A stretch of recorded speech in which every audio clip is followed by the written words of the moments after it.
So one of the most wonderful features that Blender brought to the table was draw light icons using the light colors. What it actually means is, when you have light in this 3D viewport, you don't know what kind of light this is emitting unless and until you go to the rendered viewport mode. So we can understand that this light is emitting this green and this light is emitting red, and only after you understand the viewport.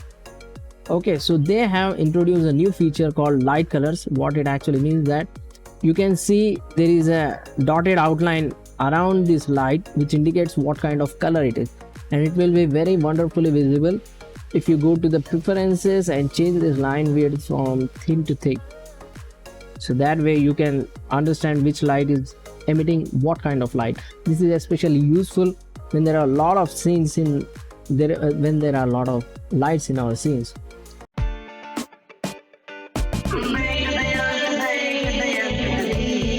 Veda.